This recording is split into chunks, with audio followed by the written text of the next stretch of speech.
You've seen him in the movies, theater, television, and commercials, but if you love opera, there's no doubt you've heard the bass baritone of Giulio Kukurugya. Join us as we go one-on-one.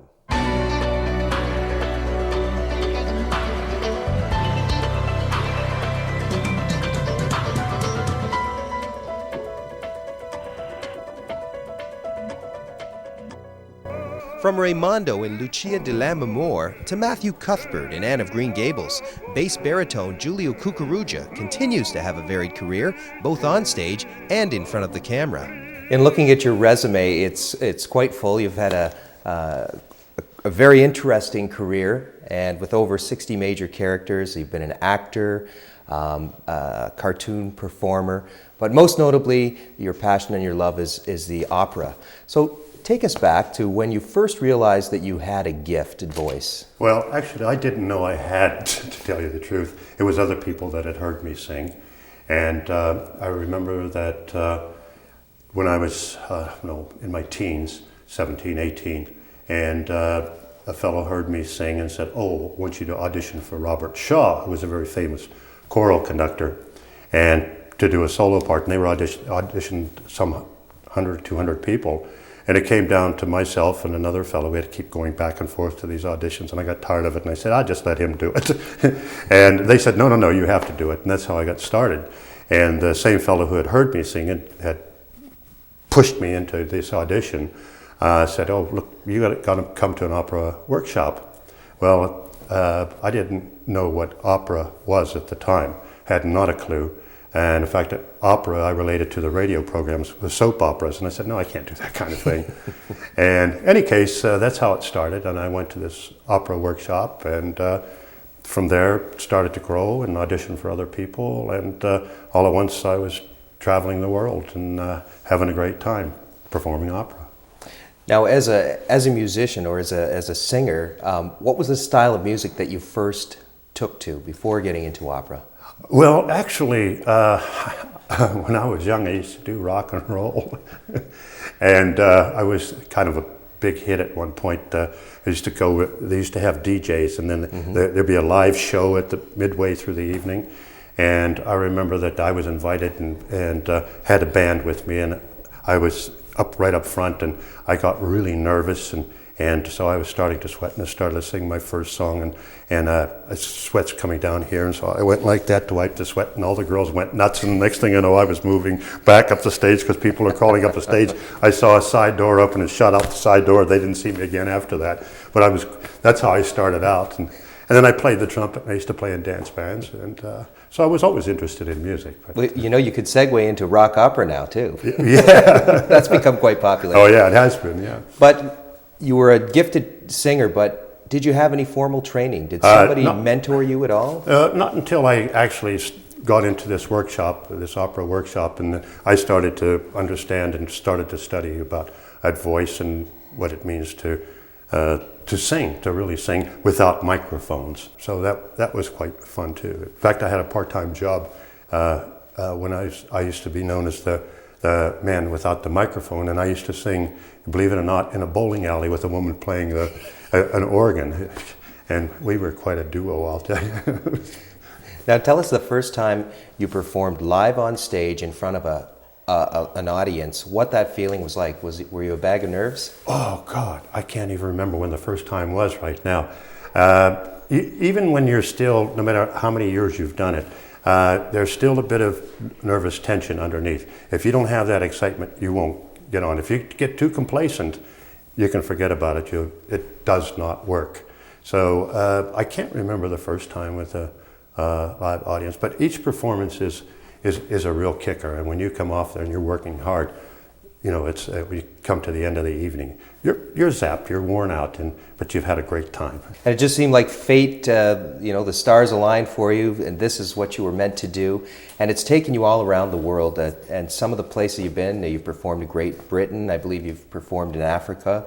In New York, was it New York City that you performed? Or what was that? In New York State as well, Chautauqua, which is a great summer theater season. We used to have great times there. I've been in New York, but New York City as a writer, because I also write, and also directed one of the plays that a friend of mine and myself wrote, just off Broadway a few years ago. Now, obviously singing came first, and then a little later you got into the acting part, but in opera you do a fair amount of acting. Oh, I would hope so, yes. Yes. It used to be a time when people would sing opera and they would just come and stand out there and just sing their aria or the ensemble and then walk away. Nowadays, well, with the advent of television especially, opera singers had to become performers as well and actors, and so that's really why it all happened. And that must have been a lot of work to hone your craft, but also to add an element as well. Instead of just being a singer, now you're actually performing, acting and singing. No, I don't. I think it comes with the same territory. I think that if you understand the type of opera that you're doing, the character that you're doing, you want to bring out the essence of that character. So it's not so difficult to do, especially if you're really interested in portraying that person. Now you've got a wonderful speaking voice as well, and that's led you into some other areas of work as a voice actor. Yes. And most notably as Sawboss in Jace and the Wheeled Warriors. That's back right. in the mid-'80s. That's right. It was a big cartoon series that is played all over the world. And I was the really bad guy, was my regular character. Plus I did a whole bunch of other characters in the series, and with different voices, of course. Now I was speaking to you earlier about which comes first, the voice or the actual caricatures, and you would explain to me that your cartoon actually did something a little groundbreaking. Yes, well, before we did this series, they would draw the cartoons and then we would have to match our voices to them. But in this particular series, we actually received what we call the storyboards and the lines, and we would record them, and then they would draw to our voices. Now, Sawboss was a villain as well. Oh yes, he was the villain, trying to take over the universe. And that must have been fun playing that role.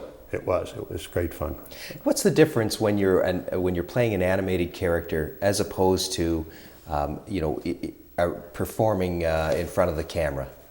Well, first of all, if you're doing an animated character, you have to look at the character the way they've drawn it. So you have to say, what voice do I give that particular character? Whereas if you're going to do something in a script, in a film, or in a TV series or whatever, you look at it and you say, oh, okay, this is a Russian bad guy. So you already have a particular thought, and the director has hired you for that particular role, so they see something that they want you to do in it, and that's how you take it from there. And you've spanned the whole gamut. You've gone from operas, performing live on stage, theater. You were in Charlottetown Festival playing Matthew In Anne of Green Gables. Yep. And you've also been in film and television. But what was Anne of Green Gables like? I saw the play for the first time 2 years ago. Absolutely loved it, and loved Matthew, the character of Matthew. He was a great character. Matthew is one of those great, wonderful roles to do. And when I went down there, every performance was a joy. And I think it's one of those pieces that's going to last forever. And is it one of those characters that you look back on as one of the most memorable, or are there other characters that are memorable as well? Well, each in its own way, I guess. Matthew, for his particular standard, I guess, in a musical aspect, especially a Canadian musical, but in the opera world, I love doing Don Basilio, for example, and I've done that in 4 or 5 different languages in different countries in the world. And actually, I did my debut of that role. We were living in Italy, and I was hired by the Cincinnati Opera Company in the States, and I did my debut in that role with James Levine, who's the head of the opera in New York, in the pit conducting, and Roberta Peters as the soprano in that. And I had a great time and great fun, and I could tell you some stories, but we couldn't discuss that on camera. Well, with over 60 lead characters, it must be hard to keep track and remember them all, but even Don Giovanni, that must have been... Well, yes, but the thing is, you store things in your mind, And although, like I said, I did Basilio, I think in about 3 different languages plus 2 different English translations. The minute you start working on it, it all comes back. Each time you do a role, you're in a different production as well. You're never repeating the same movements or anything. So you just have to listen to what the director says. You just go out and just do it and have fun with it. Is there a favorite language for performing for you? I think Italian is one of the most singable languages, although I've had to perform in other languages as well, in German and French and everything else. But Italian is a real singable language, and English is probably one of the most difficult languages. Is that right? To sing in. Well, because unless it was written for the English language, but translations, when you do a translation from Italian into the English, it doesn't lie as easily, so you have to work on that a little bit more. Now, you've performed for the Canadian Opera Company, Ontario Opera Company, which was Hamilton Opera at the time. Also out in Calgary, Edmonton, Vancouver. So from coast to coast. From coast to coast. Yes. And so what were some of those experiences like?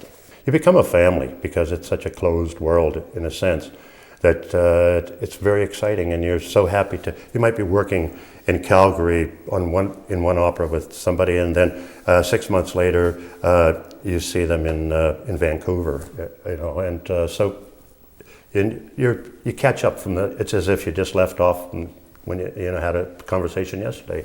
You carry on, and you become a great big family, and it's great. And one of the things that's always amazed me, I've seen a few operas in my day, and I've always wondered, we all have rough days at times, but when you're a performer, you have to rise above that, and I'm sure there's been times when you've probably thought, geez, I'm not up for this tonight, but where do you draw your energy, and do you get it from the audience, or is it just because you're a performer, you go to a different place and you just do what you have to do? Well, I think the big thing is, unless you don't perform if there's something wrong with your vocal cords, that's the one thing. Mm-hmm. You can bow out on that.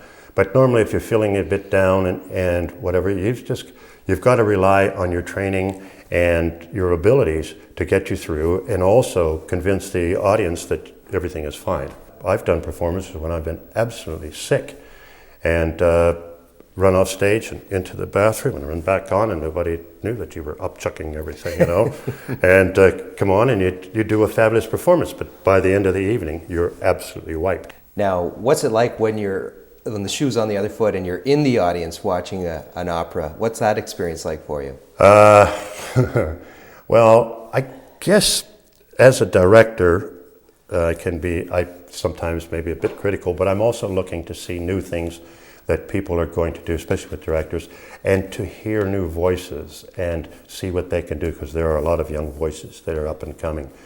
And so that's what I find exciting about it, to find something that's new and challenging and not sort of repetitive. And when did you make the transition? Because you are a performer, you've also taken on the role as a director.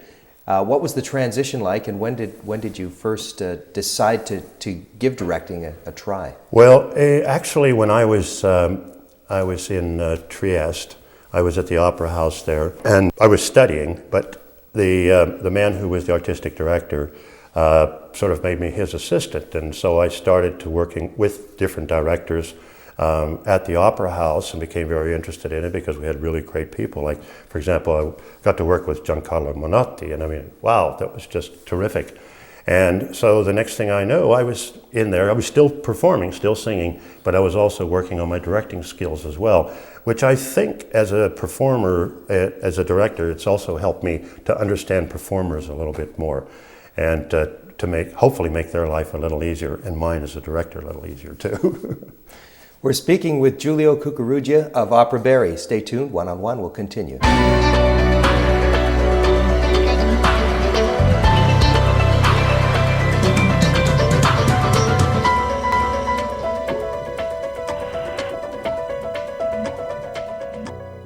As a director, Giulio Kukurugya has been able to bring the perspective of a performer to the task. And as co-founder of Opera Barrie, this has also served his actors well. Now, you've had some great dramatic roles as well in film and television. You performed in Night Heat, The Great Detective, just to name a few, Angels in the Infield. What were some of those experiences like? Well, it was kind of fun. Angels in the Infield, for example, I played St. Peter, who was the umpire. And actually I had a number 2 on my sleeve because number 1 is God and St. Peter's number 2. But the toughest part of the role was having to wear these angel wings all day, where we had to sit on big stools and stuff because it was kind of tough. Now, which do you enjoy more? Do you enjoy performing in front of a live audience, or is in front of the camera something you really like as well? Or? Well, the live audience is a one-time thing. Each time it's different, and so that's where you get a really good performer's rush. With camera work and film, TV, you might shoot it 6 or 7 times in the same shot, or go through maybe sometimes more, and then you have to wait and see what the editor decides is the final product. And in fact, a lot of the stuff that I've done, I haven't even seen. I've got copies of some things, I'm sure, but I check of something. Oh yeah, that's interesting. Bang. You don't. It's not the same kind of performance thing. Although it's great. I mean, it's nice to see yourself there on the big screen or even on the telly. But you're always judging your own work yourself anyway. So.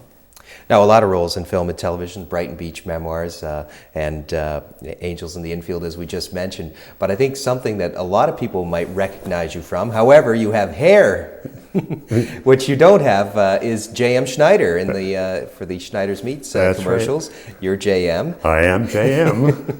Well, tell us about that role or that character. Well, when I was cast, and I had hair down to here, first of all, and I went in and I auditioned for them, and after the auditions and stuff, they called me in, and then they said, would it mind if they shaved my head? But I wasn't good. I had to appear before I get permission from all the big bosses in the family from Schneider's.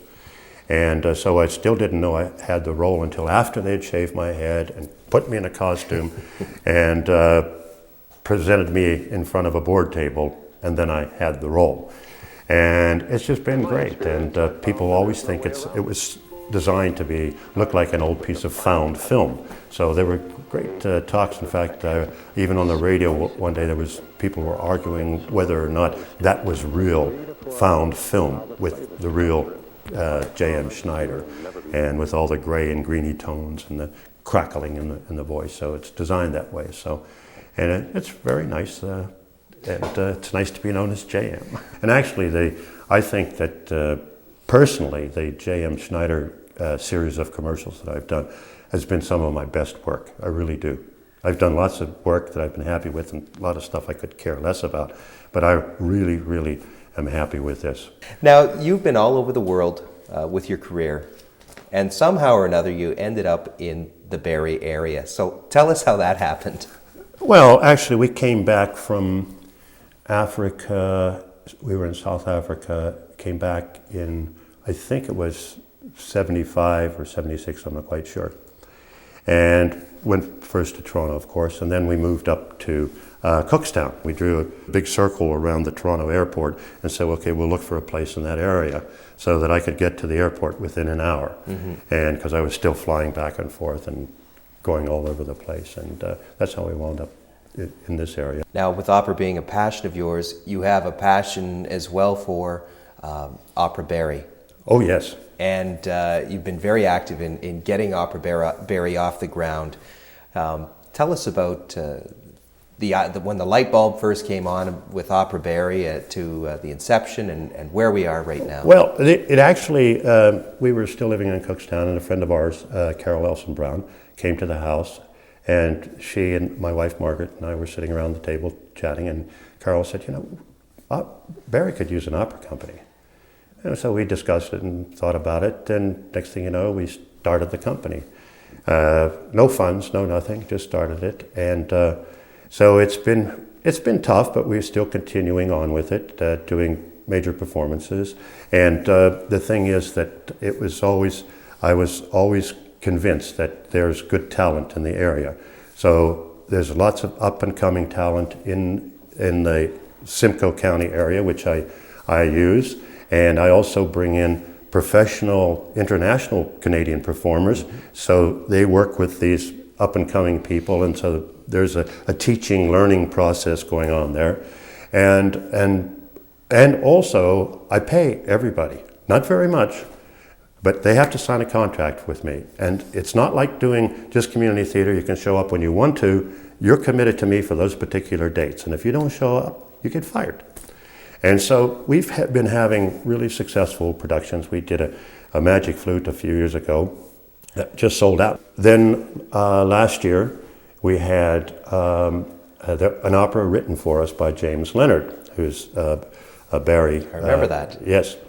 And so this Maria Chapdelaine was written for us, and we performed it, and it was a huge success. In fact, we did it in this upstairs in this building in this barn, and because Michael Coughlin, who owns this place, said, "Oh, do something upstairs," and I said, "Well, when I can't, Michael, we'll see what we can do." So Maria Chapdelaine was the ideal situation for that, and as a result of that, so I could do a nice segue. Michael and Henry Chagardis, who was the artistic director at Carrigan Theatre Project, and I have formed this triumvirate, I guess, called Simcoe County Consort, and we're going to be doing an entire season here this summer, starting at the end of May with Bluebeard's Castle, which the opera company is doing, and we're doing some comedies, some plays, and a musical at the end, as well as Sunday afternoon concerts featuring local artists, local performers, everything from a solo song recital to country western to jazz, everything. It's on a different Sunday throughout the summer. Now, when we speak about Opera Barrie, where do you see Opera Barrie going in the future? Well, I would like to, well, first of all, I'd love to have a small theater somewhere. I think that all of the different arts groups are just crying out for a theater, and I hope that it's going to happen someday. I don't need a great big theater, but just a small, like a 300-seat house would be just ample. And to keep the production small, and to keep the company going so that there is a place for people to perform, first of all, because there are a lot of good singers in this area, and also give the audience a chance to hear opera, because we're the only ones that does it. Otherwise, you have to go to Toronto. So I would like to see it grow into a full professional company and somewhere down the road. We just need money for it. Opera is very expensive, so. Now, from the moment the idea comes for an opera to when the curtain rises on opening night, how long is it typically for you? Well, it depends. For example, there are some operas that you have been working on for years in your head that you've been thinking about doing. And other things you have to sort of just get up and do them like now. The first job I had to do was a Don Giovanni in Trieste, when they had hired a director who came in and really didn't know what he was doing, and they fired him, and my boss called me in and says, "You're directing it, go, bang." Let's talk about the difference between directing and actually performing. Which do you prefer? Well, if I'm lazy, I guess I could say performing, because then I just have to listen to what the director says.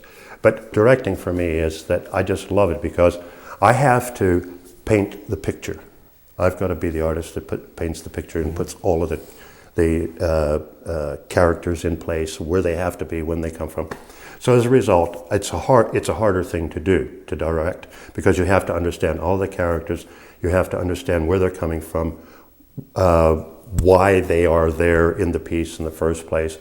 You have to understand the sense of the music that the composer wanted. So you have to understand everything about it, and also the period that you're doing it in, and the costumes. And so to me, that's really, really exciting. I love performing, and I love it. That's exciting. But directing, I just get so involved in everything. It takes up all of your time. And your head is going constantly, and you're trying to come up with really creative ideas to make things work and work better, and not just to repeat what you saw somebody else do in a particular production. So, and besides, I'm getting too old to get up there and jump around on the stage. In most careers, there comes a time for retirement, but for a passionate performer like Giulio Kukurugya, the show must go on. For One on One, I'm Rob Matten.